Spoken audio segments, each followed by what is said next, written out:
Siku ya leo nataka tuangalie andiko hili ambalo limepotoshwa na wahubiri wengi sana nyakati hizi. Andiko lenyewe ni Yohana sura ya 14 mstari wa 12. Andiko hili kwa miaka mingi limetafsiriwa vibaya. Andiko linasema, amin amin nawaambieni, yeye aniaminie mimi, kazi nizifanyazo mimi yeye naye atazifanya, naam, na kubwa kuliko hizo atafanya, kwa kuwa mimi naenda kwa Baba. Hilo andiko nasema, yeye aniaminie mimi, kazi nizifanyazo mimi yeye naye atazifanya, naam, na kubwa kuliko hizo atafanya. Wako wahubiri kadha wa kadha wamelitafsiri andiko hili kwamba eti Yesu alimaanisha kwamba tunaweza kufanya miujiza mikubwa kuliko aliyofanya Yesu. Sio kweli, hiyo ni tafsiri potofu kabisa. Hakuna mtu yeyote ambaye anaweza kufanya miujiza kuliko aliyofanya Yesu. Kwa nini? Yesu alisema katika Yohana sura ya 13 mstari wa 16, alisema hivi, amina amina nawaambia ninyi, mtumwa si mkuu kuliko bwana wake, wala mtume si mkuu kuliko yeye aliyempeleka. Sio hilo tu. Katika Luka sura ya 6 mstari wa 40, Luka 6 mstari wa 40.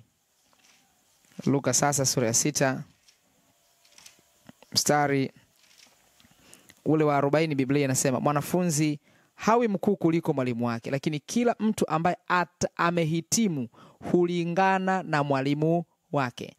Msingi wa Yesu anatuwekea kwamba hakuna mtu ambaye anaweza kumvuka Yesu. Ukihitimu kozi zote za Yesu, maana yake utafanana, utafika kwenye kimo cha Yesu Kristo, utafika kwenye ngazi ya Yesu Kristo. Swala la kumvuka Yesu haliwezekani, halijawahi kuwezekana, wala halitawezekana. Halipo swala hilo. Mtu mwingine atasema, mbona Paulo aliponya kwa nguo, si Petro aliponya kwa kivuli? Swala la kuponya kwa kivuli haimaanishi kwamba umemvuka Yesu. Yaani umefanya miujiza ya viwango vya juu kuliko Yesu. Hilo haliwezekani. Kwamba Yesu alifufua watu, je, wewe utafanya kitu gani cha zaidi ya kufufua mtu? Na wewe kama itatokea ni utafufua tu. Yaani huwezi kufanya cha ziada ya kufufua. Itakuwa ni kufufua. Kama kilema kutembea, Yesu alishafanya kilema kutembea. Nini utafanya kipya? Unasema corona kupona. Corona inaingia kwenye kundi la magonjwa, kwamba magonjwa kupona. Yesu ameshapona wagonjwa, kwa hiyo aishaponya wagonjwa. Kwa hiyo hakuna kitu ambacho utaweza kumzidi Yesu. Sasa nini Yesu alimaanisha katika Yohana sura ya 14 mstari wa 12? Yesu alimaanisha nini katika mstari huu? Alichokisema Yesu ni kipi? Yohana sura ya 14 mstari wa 12. Amina nawaambia, nawaambieni, yeye aniaminie mimi, kazi nizifanyazo mimi yeye naye atazifanya, naam, na kubwa kuliko hizo atafanya. Yesu alichokuwa anamaanisha kubwa kuliko hizo, alikuwa anamaanisha kwa upana wake. Mfano, Yesu alikuwa na wanafunzi labda wa eneo moja la Israeli. Maana yake wewe unaweza ukawa na wanafunzi wenye standard ile ile ya Yesu Kristo, lakini ukawa na maeneo mengi ulionayo. Kwa hiyo unaweza ukafanya kiwango kile kile ila kwa upana zaidi.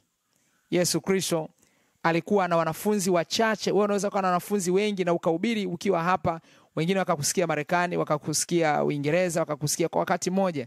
Maana yake hujamzidi Yesu kufundisha, hujamzidi Yesu si upako.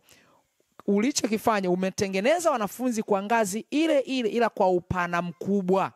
Hiyo ndiyo tafsiri ya andiko hili Yohana sura ya 14 mstari wa 12. Kwa msingi huwezi kufanya muujiza wowote wa kuzidi kimo cha Yesu, wa kuzidi ngazi ya Yesu.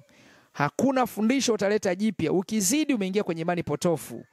Maana yake unaweza ukafanya kama alivyofanya Yesu kwa ukubwa. Kama Yesu alifufua maiti mmoja, unaweza ukafufua maiti nyingi zaidi. Kama Yesu aliponya vilema 5, unaweza ukaponya vilema kwa wingi zaidi. Kama Yesu alikuwa na wanafunzi, unaweza ukawa na wanafunzi kwa wingi zaidi.